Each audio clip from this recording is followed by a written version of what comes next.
Ciao a tutti! E anche oggi vi presento una nuova ricetta veronese. Questa volta parliamo di un dessert ed è la torta russa di Verona. È una torta particolare, molto aromatica, in quanto c'è la presenza di amaretti e di mandorle ed è fatta con la pasta sfoglia. Gli ingredienti che andremo ad utilizzare sono appunto mandorle e amaretti, farina e fecola, zucchero, burro, le uova, la pasta sfoglia e del lievito, una mezza bustina di lievito e dell'aroma al rum. Allora, nel frattempo io ho tritato le mandorle e gli amaretti insieme in modo da creare una farina. Ora prendiamo le uova, dividiamo gli albumi dai tuorli per poi montarli appunto a neve gli albumi, mentre i tuorli andranno mischiati con lo zucchero.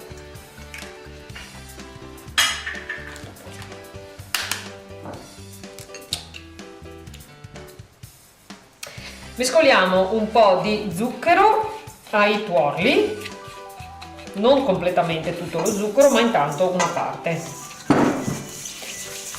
Potete andare a mano oppure utilizzare una frusta elettrica per renderli più spumosi.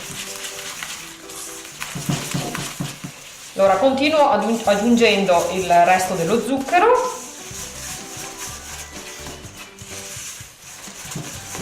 e poi, quando si sarà ben amalgamato, mettiamo il burro che sarà ammorbidito a temperatura ambiente.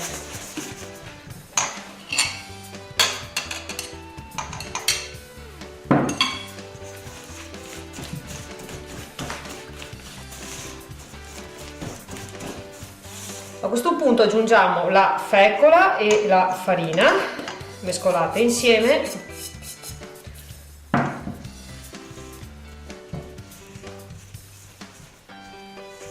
Quando si sarà amalgamato andremo ad aggiungere amaretti e mandorle. Ora amaretti, mandorle tritati.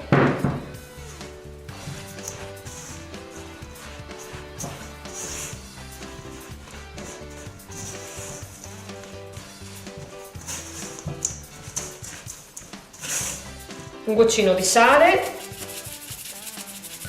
E mettiamo l'aroma al rum. Mettete un po' quanto preferite sentire l'aroma, insomma.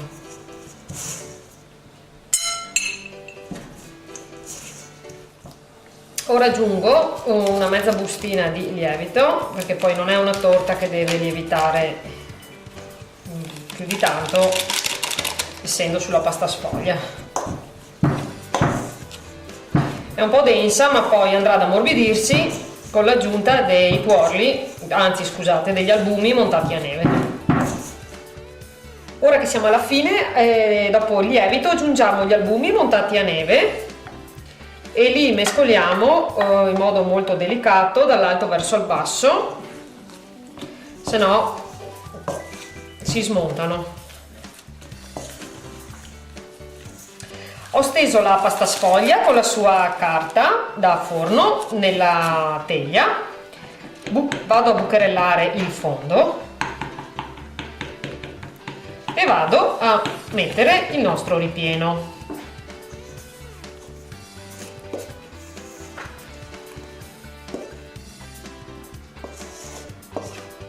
Nel frattempo preriscaldate il forno a 180 gradi. Stendiamo abbastanza bene l'impasto e cercate di tenere il bordo della sfoglia abbastanza altino, perché poi va praticamente appoggiato sopra l'impasto, deve un po' chiudersi come. Ok, allora adesso la ultimiamo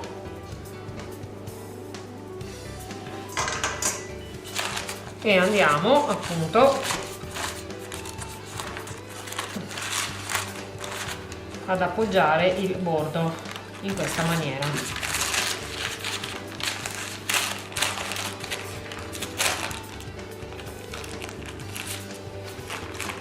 Se la sfoglia non è troppo sottile, la potete anche passare un pochino al mattarello prima. però solitamente quelle acquistate sono piuttosto sottili. ecco, deve chiudersi. A questo punto riduciamo un pochino la carta forno perché sennò rischia di bruciarsi e possiamo infornarla. A questo punto la andiamo ad infornare a 180 gradi, come dicevo, controllate in circa 40-50 minuti, poi dipenderà anche un pochino dal vostro forno. La nostra torta russa di Verona è pronta. Io vi consiglio di degustarla con un buon bicchiere di Recioto di Soave, quindi stiamo sempre nel veronese. Io vi ringrazio e vi aspetto alla prossima videoricetta e continuate a seguirmi. Ciao, grazie!